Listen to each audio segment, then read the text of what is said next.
নমস্কার, আমরা ফিরে এলাম চায়ের সঙ্গে টায়ের আরেকটি এপিসোড নিয়ে। আপনারা দেখছেন বাংলা জাগো চ্যানেল। আজ আমাদের অতিথি এমন একজন যার কোনো ইন্ট্রোডাকশন বা পরিচিতি দেওয়ার দরকার নেই।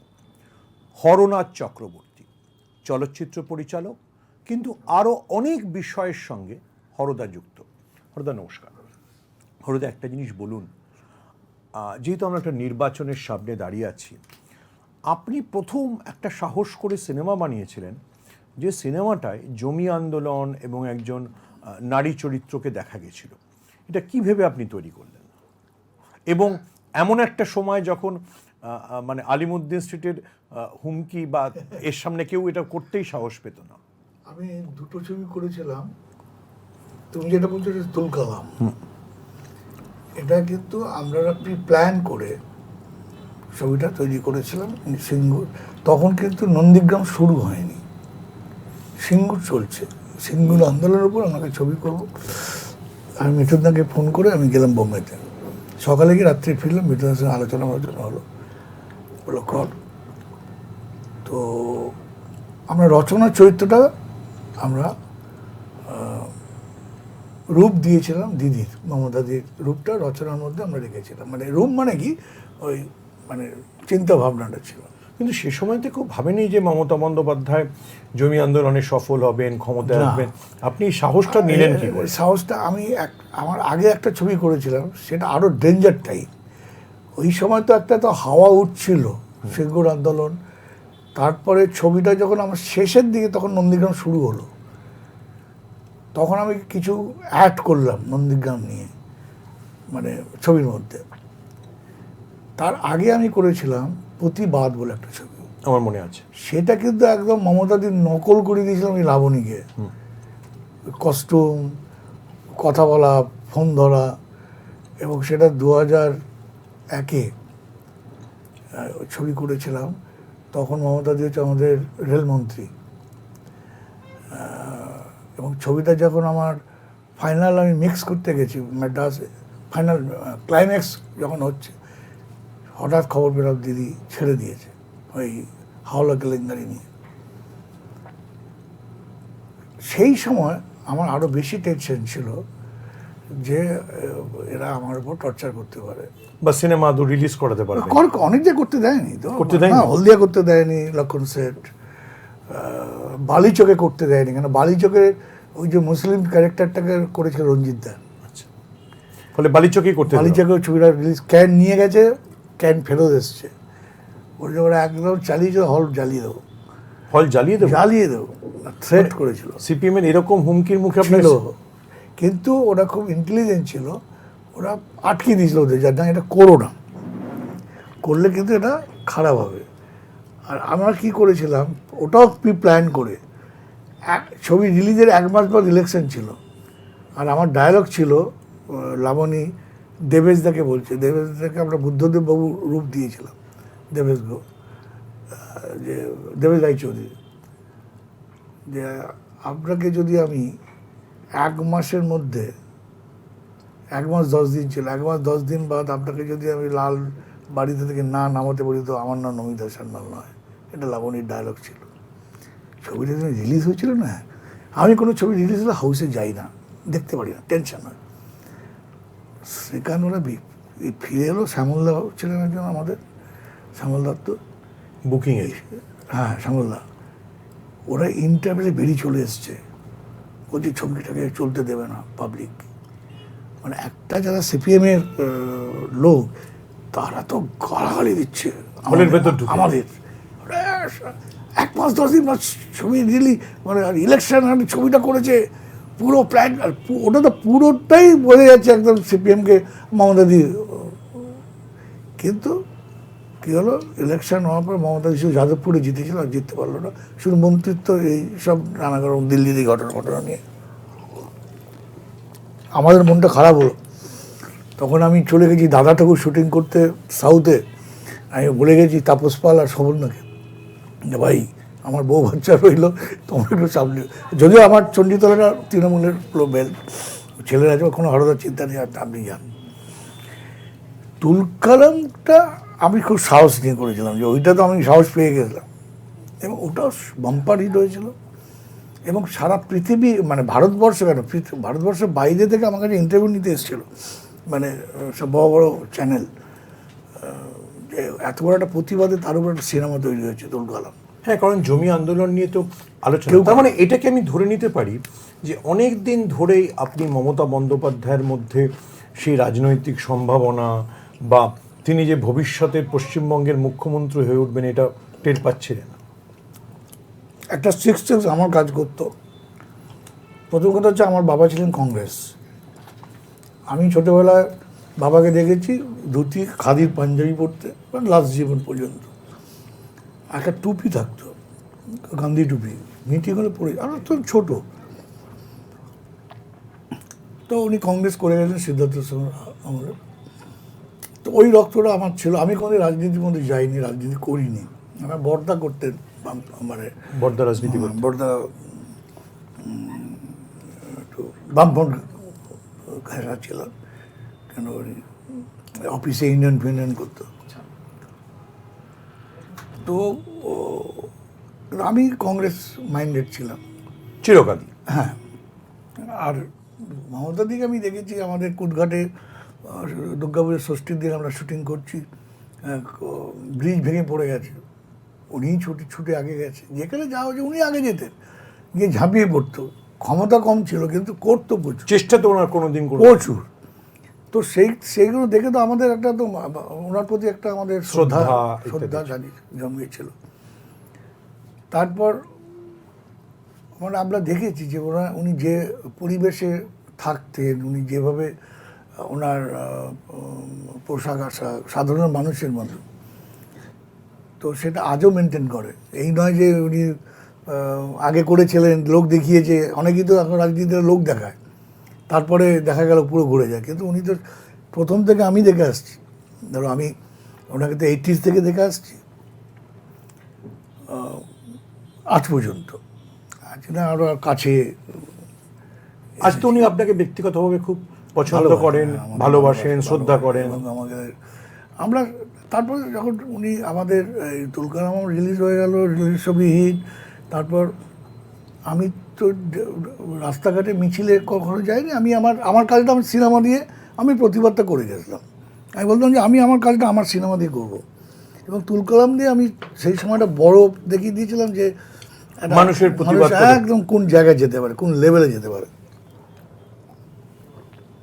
তারপরে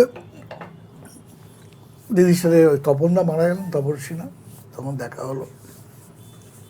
তারপরে যদি ইলেকশনে হলো আমাদের দিল্লির, উইন করলো একদম, মানে তো পুরো। তারপর রেলের 2009 আমার মহানাগ উত্তম কুমারের নাম পরিবর্তন যদি করা যায়, সেই সময় আমি পুরো দায়িত্বটা নিয়েছিলাম, দিদি আমাকে দিয়েছিল।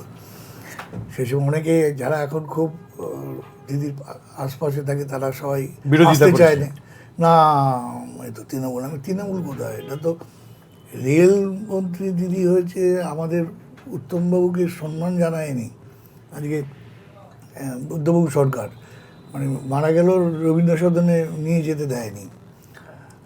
তো সেখানে দিদি এসে করছে, এটা তো আমাদের প্রতিবাদ করা উচিত, আমার যাওয়া উচিত।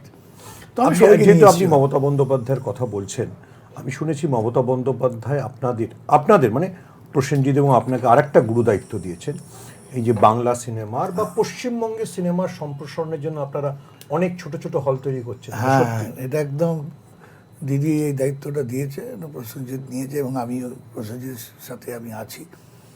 এটা হচ্ছে গিয়ে সারা পশ্চিম, অলরেডি পার্ক স্ট্রিটে আমাদের রেডি হয়ে গেছে একটা হল রেডি হয়ে একটা, ওটা আমরা ড্যামি হল, মানে ওখানে 2K চলবে, 3D প্রজেকশন হবে, সব কিছু।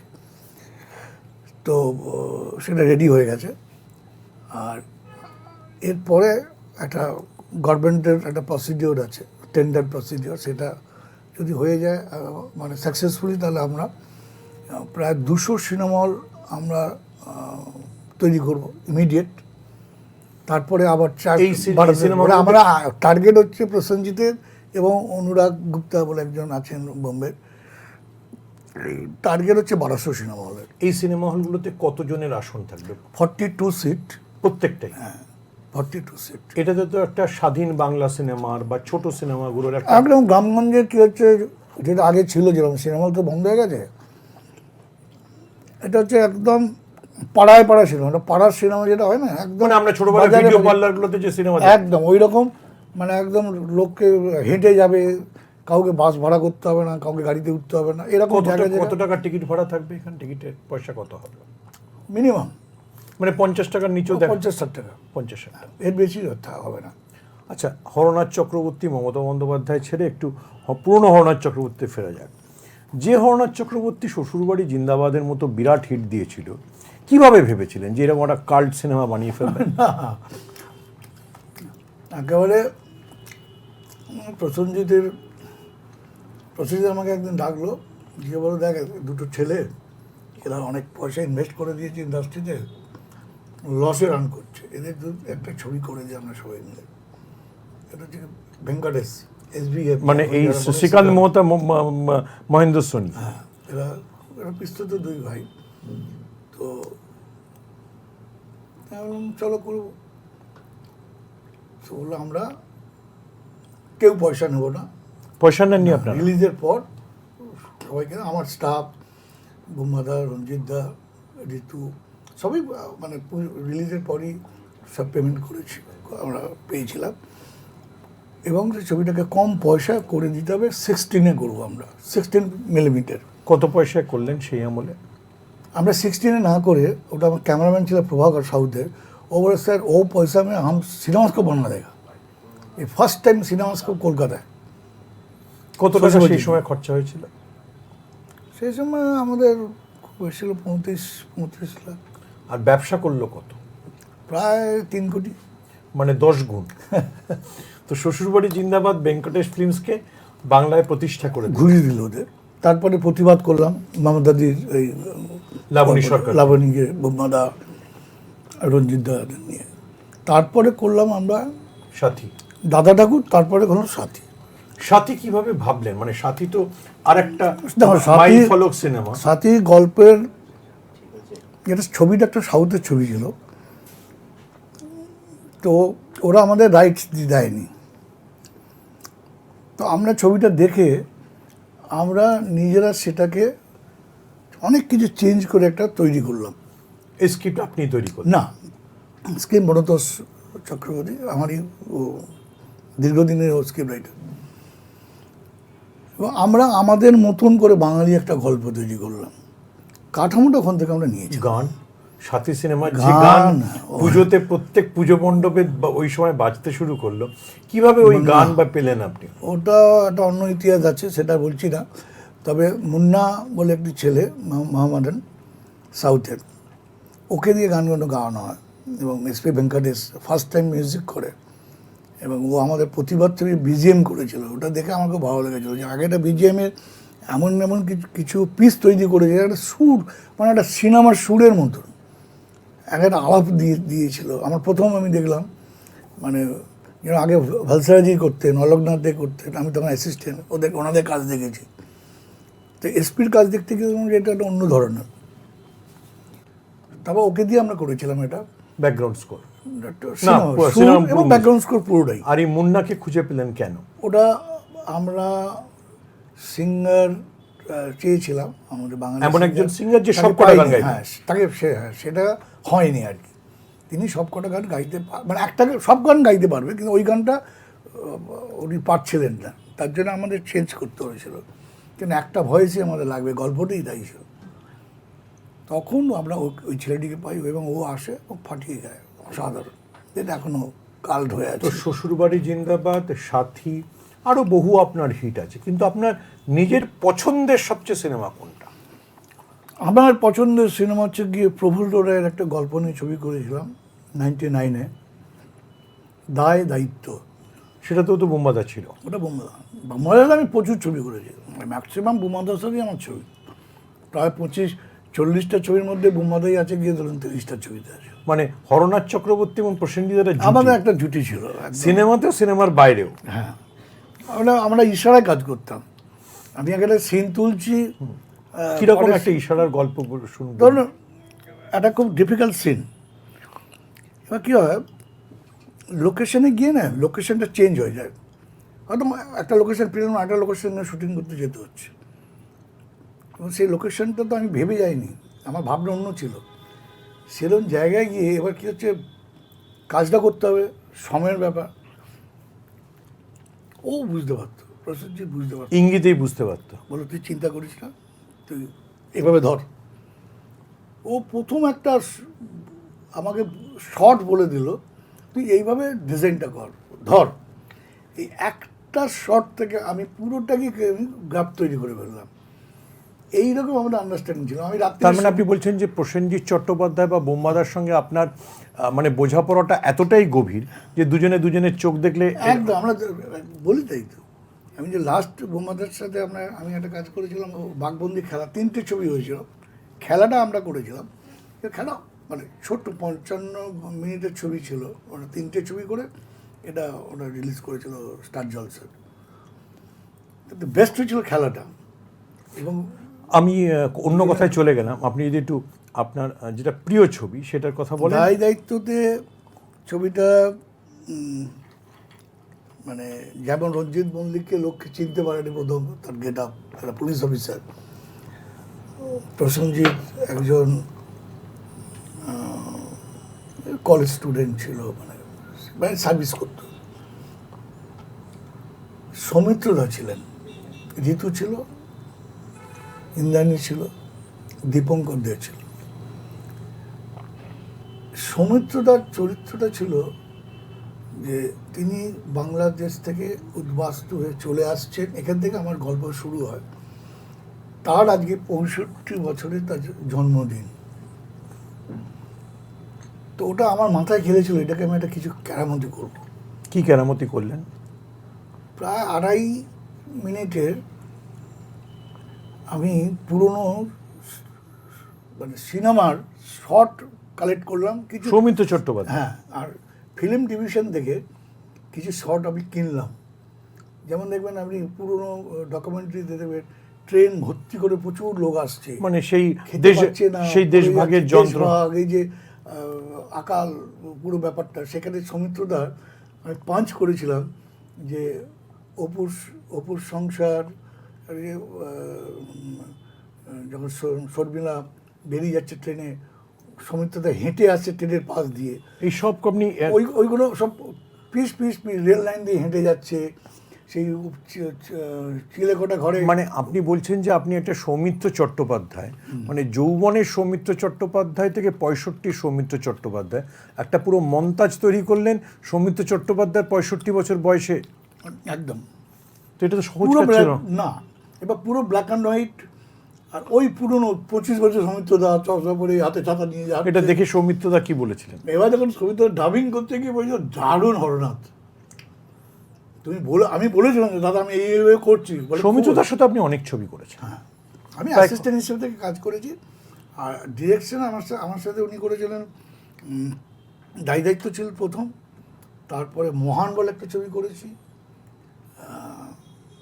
দায় দায়িত্ব, মহান, আর একটা কি ছবি মনে নেই। আপনার আরেকটা অ্যাসিস্ট্যান্ট আমি অনেক কাজ করেছি। আপনার আরেকটা গুরুত্বপূর্ণ ছবি আশ্রয়। ওই ছবিটা এবার ভাবলেন কি করে? আপনার কি একটু সাহিত্যের, বাংলা সাহিত্য, গল্পের বই পড়তাম, এবং সিনেমা আসার আগে, হ্যাঁ, সিনেমা আসার আগে প্রচুর গল্পের বই পড়তাম। এবং আশ্রয়টা একটা অনামী মানে রাইটার, উনি বড়নগরের, ওনার নীলমণি মিত্র। গল্পটা পড়েই আমার ভালো লেগেছে। 3টে হিজড়ের জীবনী নিয়ে গল্প, এবং সেটা ত্রিদীপ ঘোষ যাত্রার, এবং শান্তিলাল আর চঞ্চল বলে একটি ছেলে, 3জনকে করেছিলাম। এবং ওরা একটা বাচ্চাকে কুড়িয়ে পায়, যেটা পরে ঋতু হবে, মানে আমরা এটা ফ্ল্যাশব্যাকে যাবে গল্পটা। কিন্তু ওদের মধ্যে যে মাতৃত্ব, ওরা যে ওদের রক্ত নিয়ে একটা মানুষ বাঁচলো, আর তাকেই বাড়ি থেকে তাড়িয়ে দিল, মেয়েটা তাড়িয়ে দিচ্ছিল যেহেতু হিজড়ের বাড়ির মেয়ে, একটা জমিদার বাড়ির ছেলের সাথে ওর প্রেম হয়েছিল। আজকের ভারতবর্ষে, 2026-এর ভারতবর্ষে ট্রান্সজেন্ডার খুব গুরুত্বপূর্ণ বিষয়। মমতা বন্দ্যোপাধ্যায় নিজে রাজ্যসভায় একজনকে পাঠিয়েছেন যিনি মহিলা হলেও সমকামী হিসেবে অ্যানাউন্সড, ঘোষিত। কিন্তু আপনি যখন সিনেমাটা বানাচ্ছেন তখন তো ইভেন ঋতুপর্ণ ঘোষও এতটা সাহস দেখাননি। কি করে আপনি ভাবলেন? যেমন আমাদের না সেই সময় একটা সিনেমা তৈরির কালচার ছিল। আমরা যদি একটা কোনো ভালো জিনিস প্রযোজককে বলতাম, প্রযোজকরা সেটা শুনতো। আমরা এই ছবিটা করি, চলুন, এটা দারুণ। আর প্রসেনজিৎকে তো যে কোনো ছবিতে ও প্রথম থেকে ঢুকে যেত, গল্পে প্রি প্রোডাকশন থেকেও ঢুকে যেত। মানে এই হেল্পটা আমরা সবসময়, আমাদের এটা টিম, বন্ধুত্বের টিম ওয়ার্ক ছিল। তো ভালো গল্প প্রযোজককে বললেই তারা বলতে হ্যাঁ করো, এই দায়িত্ব। আশ্রয়ের প্রযোজক কে ছিলেন দাদা? আর ছিল সুকুমার ভদ্র বলে এক ভদ্রলোক। আচ্ছা, উনিও একদম মানে ওনার কেরালার রবারের ব্যবসা, বাঙালি ভদ্রলোক, উনি বেলেঘাটে বাড়ি। তো এরা যে সাহসটা আমাদের দিত, তাই আমি প্রযোজক হিসেবে পরিচালকের পাশে দাঁড়ানো। ছবি চলুক বা না চলুক, আজকে ওই ছবিটা আমি শুনেছি যে আশ্রয় ছবিটা পুনঃ আর্কাইভে আছে, তো এটা তো আমার কাছে একটা বড় অ্যাচিভমেন্ট। আপনি এই যে চলুক না চলুক এই কথাটা বললেন হরদা, হরনাথ চক্রবর্তীর তো বাংলা সিনেমায় আর একটা অবদান বা আরেকটা কথা আমরা জানি, প্রচুর নতুন অভিনেতা অভিনেত্রীকে এনেছেন। সাথীতে জিৎ হোক, নবাব নন্দিতে হিরণ হোক, এই ঝুঁকিটা নেওয়ার মানে সাহস আপনি পেতেন কীভাবে? সাথী অ্যাকচুয়ালি ছিল প্রসেনজিৎই ছিল। ওই আমাকে বলেছে যে আমাকে নিয়ে করিস না, আফটার স্ক্রিপ্ট পড়ে বোমাদা বলল করিস না। কেন? আরো ইয়াং ছেলে দরকার, তুই যিশুকে ধর। তখন যিশু ওই বিবেকানন্দ চৈতন্যটা মহাপ্রভু করে একটু।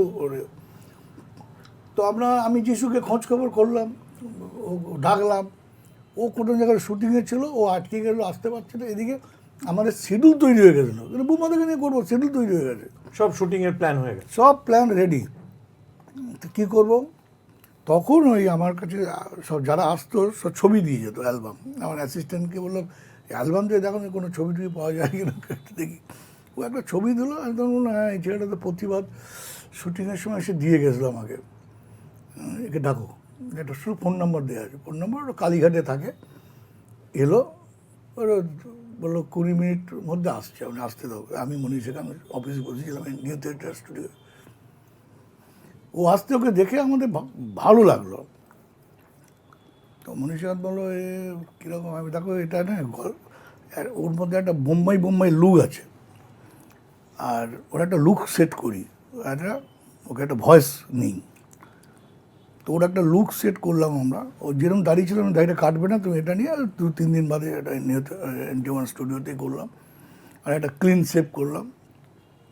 তারপর স্টিল তখন তো আর এনে সঙ্গে সঙ্গে দেখা যেত না, আবার ফটো প্রিন্ট করে এলো। আসার পর আমরা দেখে বললাম যে দাঁড়িয়ে নিয়ে একে আমরা হালকা দাঁড়িয়ে রেখে কি করলে ভালো হবে, কেন বাংলা সিনেমার জিতকে পেয়ে গেল। এই এবার ওকে দিয়ে আমরা রিহার্সাল করানো পুরো ছবি, কেন ও বাংলা উচ্চারণটা একটু গণ্ডগোল ছিল, কিন্তু ওর যত বন্ধু বান্ধব ছিল সব বাঙালি ছিল।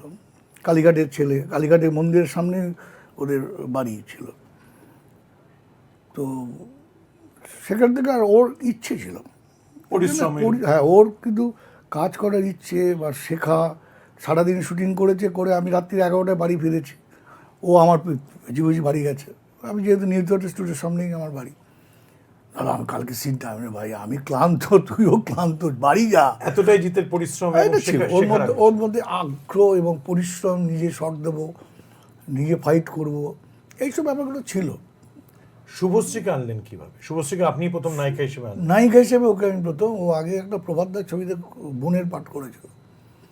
তারপর আমরা শুভশ্রীকে আপনি নায়িকা হিসেবে আনলেন কোন সিনেমা? বাজিমাত। আচ্ছা, কে হিরো ছিল? ওটাকে সোমকে হিরো করেছিলাম। সোম ছোটোবেলার সোম, ওকে মানে বিট্টু আর কি, ওকে ওই ছবিটা হিরো করলাম, আর শুভশ্রীকে হিরোইন করলাম। ওটা একটা ওই চ্যানেলে এখন হয় না সব কম্পিটিশন গানের, তার পেছনে একটা রাজনীতি, এইসবগুলো দেখিয়েছিলাম ওই ছবিটাতে। হরদা, আপনি এত নতুন আর্টিস্টকে দিয়েছেন, আমাদের অনুষ্ঠানও আজকে প্রায় শেষের জায়গায়। আমার প্রশ্ন করতে খুব ইচ্ছে করছে, আপনি যেহেতু রাজনৈতিকভাবে খুব সচেতন, এই যে আজকের পশ্চিমবাংলায় বা ভারতবর্ষে এত হিন্দু মুসলিম প্রতর্ক হয়, আমি জানি আপনি খুব নিষ্ঠাবান ব্রাহ্মণ, বাড়িতে পুজো করেন, আপনি এটাকে কিভাবে দেখেন? আমার কাছে না আজকের দিনে খুব বিরক্ত লাগে, কারণ আমার বাড়িতে আমার বাবা ছিলেন কংগ্রেসের, বলেছি, আমাদের বাড়িতে প্রচুর মুসলিম লোক আসতেন।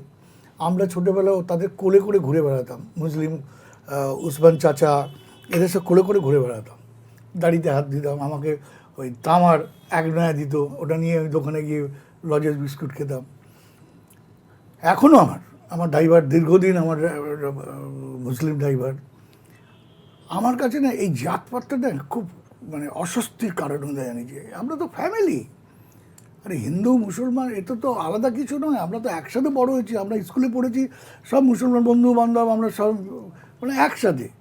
হঠাৎ একটা কালচার চলে এসছে হিন্দু ও মুসলমান, এটা নয়। এখনও তারা আমাদের দুর্গাপূজার সময় সপ্তমীর দিন ষষ্ঠীর দিন থেকে নতুন জামা কাপড় পরে তারা ঠাকুর দেখতে বেরোচ্ছে, তারা লাইন দিয়ে থিমের ঠাকুর দেখছে, তারা রঞ্জিত মল্লিকের বাড়ির পুজো দেখতে যায়।